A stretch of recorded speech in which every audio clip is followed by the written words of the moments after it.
E unë jashtë që jam shumë i zjarrt, po mbrenda do t'jam i butë?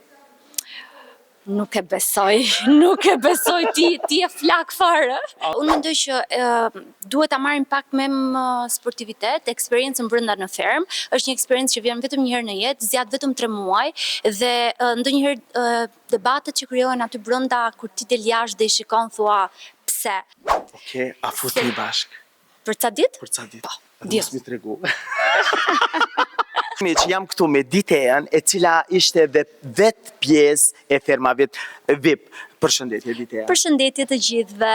Si je? Mirë, shumë mirë. Ditea, Pak emocionuar se fillojmë për pak. Kërkoj falje sepse dhe ti do fillosh tash xhirimet e tua. Nuk ka problem. Ditea, ti edhe vet ke qenë pjesë e ferma VIP vitin e kaluar. Kam qenë në edicionin e parë, kam qenë njëra nga finalistat. Okej, sot je prezantuesja. Çfarë ka aty brenda që njerëzit jashtë nuk e dinë?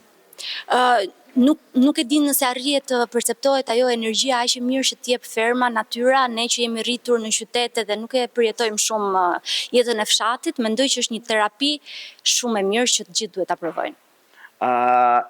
Ti sot javdi se e din se si që është mrenda, sot kur ishe njerëzit që flasin, bullizojnë, ofendojnë, paragjykojnë, çfarë mund na thuash ti?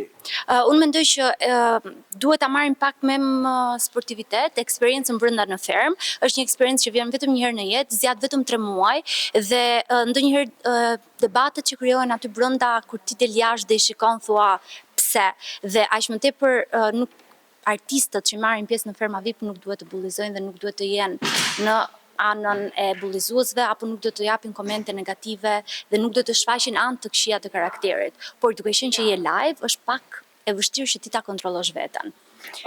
A ke pas ti një moment që ke thonë ku unë kam thënë këto, pse e thash? Ka pasur, mbase ka pasur kur kam parë veten nga jashtë, kam thënë që pse pas ka marrë me kaq seriozitet një situatë që mund të ishte anashkaluar dhe ka dhe diçka tjetër që në fermë ka aq shumë ambiente jashtë, sa që ti mund të dalësh, të qetësohesh dhe të rikthesh me energji shumë të mira brenda dhe të vazhdosh jetën me bashkëjetuesit aty. E unë jashtë që jam shumë i zjarrt, po mbrenda do t'jam i butë? Nuk e besoj, ti e flak fare.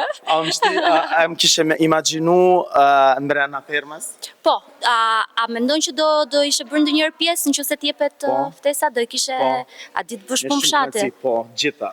Okej, mirë, se duhet, patjetër. Unë jam fshatar, më. Gjitha punë të fshatit i di. Gjitha. Dhe qytetit, po. Atëherë ti që ke i parë që duhet futesh. Seriozisht, kam gabim për Duhet ta mendosh për edicionin e tretë atëherë. Okej. Çfarë do t'ju jepshe gjithë njerëzit, çfarë mesazh do t'ju jepshe gjithë njerëzit kudo që janë lidhur me fermën? Që ta ndiqni sa më shumë fermën, të komentoni sa më shumë dhe t'i mbështesni fermerët sepse po japin realisht maksimume. A ka qenë ndonjëherë prej se ka fillu ojna në ditën e 57, mos gabofsha? Ti a ka qenë në një moment yti që ke thonë stop u lodha, pse jam këtu? Për të bërë Ferma Klubin? Jo, unë jam shumë e lumtur që më shbesuar mua këtë vit Ferma Klub dhe... Edhe pyetja fundit, a ishe fut edhe një herë mrena? Për disa ditë po. Për qëndruar prap 3 muaj, nuk e di. Seriozisht? Po. Okej, a futni bashk? Për ca ditë? Për ca ditë. Po. Mos mi tregu. Faleminderit që ishe pjesë e jona. Faleminderit. E ju të dashur miq, rrini me neve sepse tash do shkojna me intervistën e radhës, me ka do t'jetë intervista e radhës, rrini me neve, mos na ndroni asesi, sepse gjanat e mira ju informojmë veç na.